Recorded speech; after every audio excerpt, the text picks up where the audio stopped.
Good afternoon, we are Group 4 of TB08 and we will be presenting our Managing Diversity at Work Group project. My name is Syazleena and I will be presenting about the introduction and conclusion. Madeline will talk about the elements of diversity that the company has been recognized for. Victoria will talk about the D&I commitment statements. Reily will talk about the elements of diversity company should focus on. Shahirah will talk about the 4 metrics the company should start to track, and lastly, Marsya will present to you about the levels of inclusion, which is the D&I strategies. So before anything, let me introduce to you the company that we have chosen, which is PepsiCo. Caleb D. Bradham, who was an American pharmacist in North Carolina, created the first Pepsi Cola. It was originally named Brett's Drink, which was named after himself. Multiple ingredients were used to create this drink. In 1898, it was first named. Brett changed the name from Brett's Drink to Pepsi Cola, where he hoped to recreate the recent success of Coca-Cola. So as of now, the CEO and chairman of PepsiCo is Ramon Luis Laguarta. PepsiCo is a beverage, food and snack company that manufactures, markets, distributes and sells its products. It's a food and beverage company with a broad brand portfolio. PepsiCo's generic competitive strategy is dependent on the necessity to respond to the market pressure from its main competitors such as the Coca-Cola company. The most important generic strategies that contribute to PepsiCo's competitive advantage are cost leadership and broad differentiation. So this is the international footprint. PepsiCo is made up of 7 divisions, which are PepsiCo Beverages North America, Frito-Lay North America, Quaker Foods North America, Latin America, Europe, Africa, Middle East and South Asia, and lastly Asia Pacific, Australia, New Zealand and China. Each of these has its own unique history and way of doing business. So for the employee demographics, as of December 2020, there are about 291,000 employees worldwide in PepsiCo. By the year 2025, firstly, PepsiCo plans to increase gender and racial diversity in management. Secondly, the company intends to improve black presence in management by 30% and Hispanic representation by 10%. PepsiCo is one of the major corporations that conducted a diversity audit of their board of directors. And currently in the board of directors, women make up 23.1%, white people make up 61.5%, Hispanic people make up 23.1%, and lastly, black people make up 15.4%. So now I'll pass my time to Madeline. Thank you, Syazleena. So I'll be talking about the diversity introduction. A diverse and inclusive workplace is one that makes everyone, regardless of who they are or what they do for the business, feel equally involved and supported in all areas of its workplace. Having a diverse and inclusive environment is very important in any workplace. It will not only help you attract a diverse set of talent, but also help you retain the diverse talent you attracted in the first place. For a company as global as PepsiCo, it's not easy to maintain a diversified and inclusive work environment, but PepsiCo has managed to achieve this. The elements of diversity that PepsiCo is most known for is gender diversity and racial diversity. PepsiCo has an ambitious goal for the next 5 years in increasing the representation of women and black and Hispanic employees in its workplace. Next, I'll be describing about what PepsiCo has done to champion the D&I. Firstly, I'll start with gender diversity. PepsiCo policies and practices around gender diversity fall into 3 main areas. Firstly, we have supporting parents and working families. For example, in 2018, preemie carers' paid leave was increased from 12 to 16 weeks. Secondly, attracting, retaining, and developing talent. PepsiCo has committed to accelerating and sustaining the development of female talent through tailored coaching, mentoring, and leadership development programs. Lastly, fostering a culture of flexible working for all employees. For example, One Simple Thing is an initiative that provides a framework for employees and managers to have conversation about personal needs and what flexibility options will help them achieve better work or life quality. The D&I Council at PepsiCo organizes group discussion with the target population to understand the real-life problem of working women and has undertaken initiatives to bring about both structural changes and cultural changes. In recognition for achieving gender diversity, PepsiCo has won People Matters 2013 Talent Acquisitional Leadership Lead Award for Best in Diversity category. Next, for racial diversity, PepsiCo's journey for race equality focuses on three pillars: people, business, and communities. When it comes to people, PepsiCo is focusing on increasing representation, recruitment and education, internship and apprenticeships. When it comes to business, PepsiCo will leverage their skill and influence across suppliers, marketing agency, partners, and customer base to increase representation and strengthen Black-owned businesses. When it comes to communities, PepsiCo is working to drive long-term change by addressing systematic barriers to economic opportunity, investing an incremental $20 million over 5 years. This means broadly increasing their efforts to create opportunities and advance economic empowerment for Black Americans. Next, racial diversity. PepsiCo is committed to investing in Black initiative. In June 2020, PepsiCo pledged to invest $400 million over 5 years to support Black businesses and communities and increasing Black representation at company by 2025. PepsiCo also then pledged to meet several new goals, including increasing the number of Black managers by 30% and adding at least 100 Black associates to its executive ranks. Lastly, the recognition for racial diversity. PepsiCo has been recognized for its leadership on race equality and inclusion in the workplace by being included in Business in Community's Best Employers for Race listing. Next, I'll be passing on my time to Victoria. Thank you, Maddie. I'll now be going through PepsiCo's D&I commitment strategies. On the racial diversity front, we have the Black Initiative. The company pledges to spend $400 million over the course of 5 years to address inequality and opportunity. They will also increase Black managerial representation to 10%, which includes adding 100 Black associates to executive ranks. They will expand recruitment with historically Black colleges, universities, and community colleges. They will do so by implementing mandatory unconscious bias training and increasing partnerships with diverse organizations at core schools.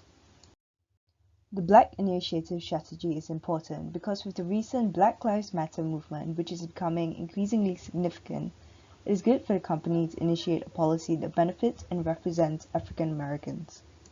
The next diversity strategy on gender is striving for gender parity by 2025, as PepsiCo aims to achieve 50% of women in global managerial roles by then. This management and managerial representation represent senior-level professionals, manager, and executives. These figures will be shown in the next slide. From the slide, for global leadership by gender for senior-level professionals, manager, and executives, the numbers are at 41% women, 58% men, and 1% non-disclosed.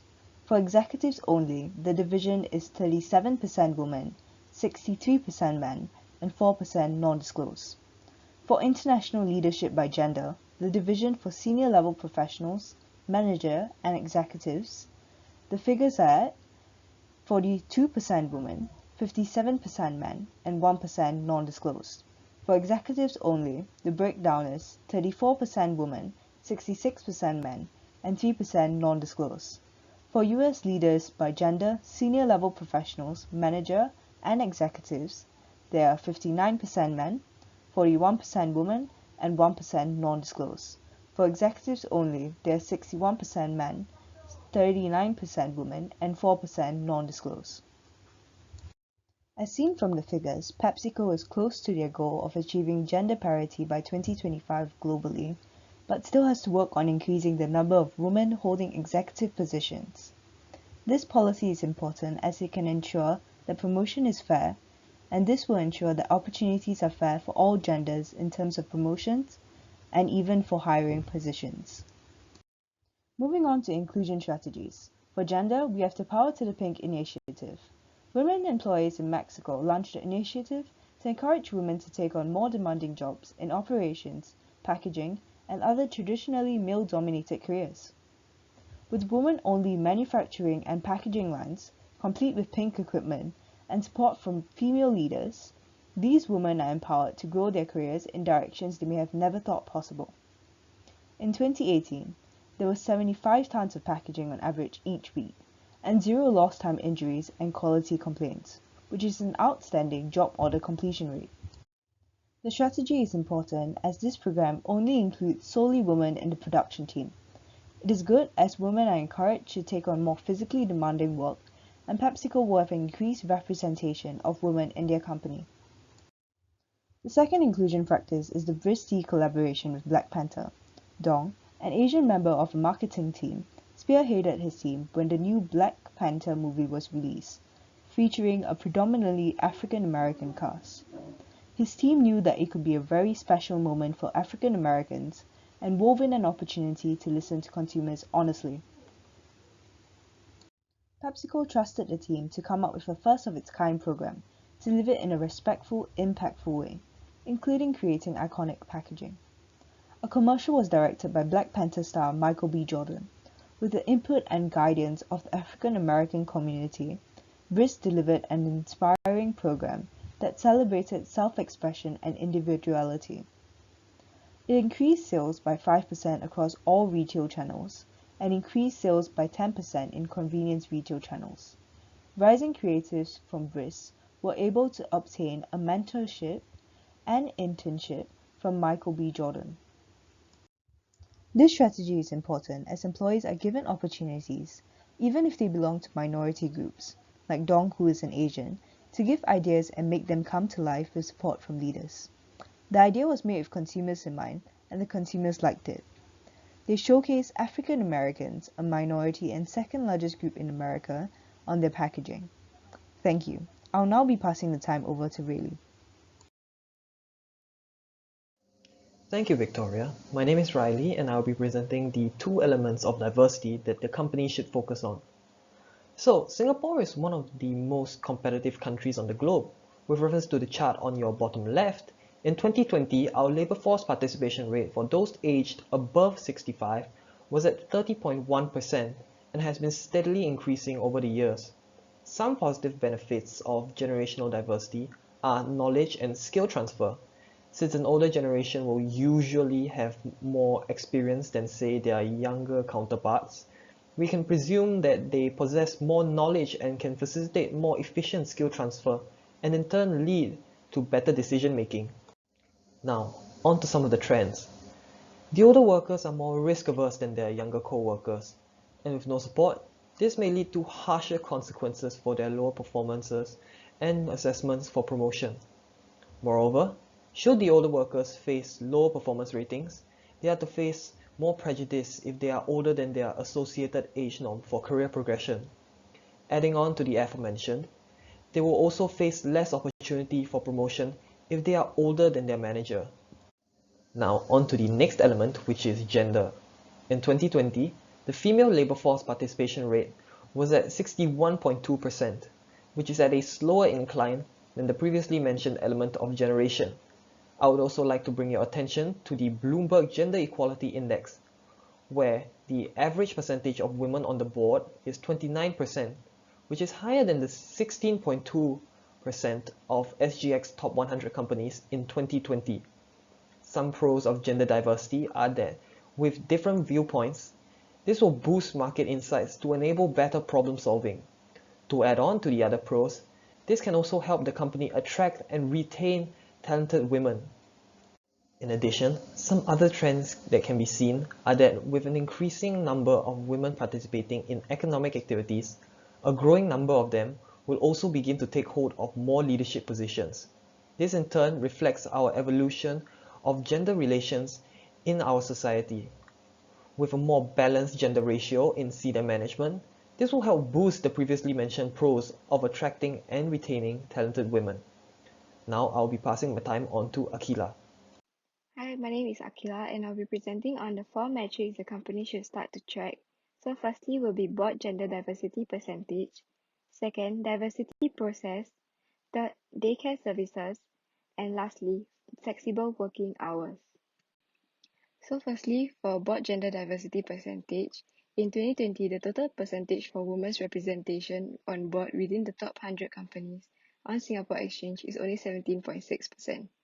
The benefits of higher percentage of board gender diversity are it improves decision making, Second, the availability of more diverse perspective. Third, more ethical governance behavior. And lastly, increased access to resources and expertise. So the top 3 companies for women's participation on boards are, firstly, Singapore Post Limited with 44%, second, Far East Hospitality Trust at 43%, and lastly, SPH REIT at 43%. So now I'll be talking about the diversity process. The benefits of having diversity process are it increases productivity, second, better ideas and more innovation, and third, there are bigger talent pools. So the top companies that have diversity processes are, firstly, Singapore Exchange, where they adopted the practice of non-discrimination policy to formalize anti-discrimination in their hiring process. And next will be City Development Limited, as they implemented the workplace anti-harassment policy, which allows employees to speak out safely. And lastly, we have Singtel, as they established a gender diversity council to spearhead the gender inclusion at the workplace. And this has led them to win other gender inclusion awards such as Refinitiv Global Diversity and Inclusion Index in 2019. So the third metrics that they should track is the daycare service. So the benefits of having daycare services is that it improves employee morale, it lowers absenteeism and turnover, and lastly, it decreases anxiety for some parents, which will improve their ability to concentrate on their job. So some companies that have daycare services are, firstly, OCBC Bank, as they have family-friendly amenities such as on-site childcare facilities like the Little Schoolhouse Childcare Centre at OCBC Centre. And next will be Republic Poly. They also have family-friendly amenities such as nursing room, pantries, and dedicated refrigerators for nursing mothers and on-campus childcare center such as Kinderland. So for the last metric is flexible working hours. So the first benefit is it enhances productivity as they save time on commuting, and this means that they may be inclined to start work earlier and finish later. So next will be cost saving, as higher retention rates will save time and money spent in recruitment and training of new hires. And lastly, avoid or minimize retrenchment, as in a report done by Ministry of Manpower, it was revealed that employees are more likely to stay with companies that offer flexible work schedules. So companies with flexible working hours are, firstly, United Overseas Bank, also known as UOB, as it offers all employees an additional 2 hours a month off to attend to personal matters during the working day. Employees will also be able to avail themselves of the bank's staggered start time. In Singapore, for example, they can choose to begin their work day between 7 a.m. and 10 a.m. based on their preferred work styles. Second company would be Ernst & Young Solutions LLP, as it believes that flexibility at workplace motivates and energizes staff, resulting in increased engagement and productivity. I am Marsya, and I will be talking about the levels of inclusion at which D&I initiatives are carried out by PepsiCo. The first D&I strategy that PepsiCo should adopt pertaining to generation is to use a blend of communication styles. Different generations grew up differently, with Gen Y predating technology and Gen Z being very tech-savvy as they grew up in a technologically advanced age. By giving everyone a fair revenue to share and transfer information, it ensures that not only one communication style is used. There should be both in-person and virtual communication in the workplace. This will ensure that both using the internet and having real-life interactions are valued, especially during mentorship programs, where the older employees are able to share their experience from their previous work to the younger, more inexperienced workers. Vice versa, the younger employees can extend their knowledge on technology used in the company so that the older employees can keep up with the online workload. This ensures that both generations will build confidence and remain well-rounded throughout their time in the workplace. The second D&I strategy that PepsiCo should adopt is to open a dialogue about gender pay inequality. Gender pay equity is a big point of discourse in companies. Transparency and communication about this topic is a major factor in workplace trust and ensuring everyone feels heard and included. It is important to open communication channels so that employees can talk about their feelings and thoughts without being discriminated against. Additionally, change should be shown after they express their thoughts. Companies should present what strategies they are using to address the problem and how they will implement them in the workplace. It is crucial to not be defensive about the company's data around such policies, as this will only make the employees feel guilty and pressured to take back their feedback and accept the old circumstances. Any clarifications about the data, for example, maternity leave versus untaken paternity leave, should be discussed and explained in a straightforward manner and clearly without any shortcuts. Next, I will be passing on my time to Syazleena to talk about the conclusion. Thank you. So for our conclusion, the question is, if we were looking for a job, which diversity issue would be most important to us? So the few most important diversity issues to each of us would be gender and racial discrimination, gender inequality, and also ethnic and cultural acceptance. To conclude, we feel that these are important as we are aware that we might face such diversity issues at our workplace in the future. To add on, with MDW, we learned that the different ways to tackle such diversity issues at a workplace. That's the end of our group presentation. Thank you.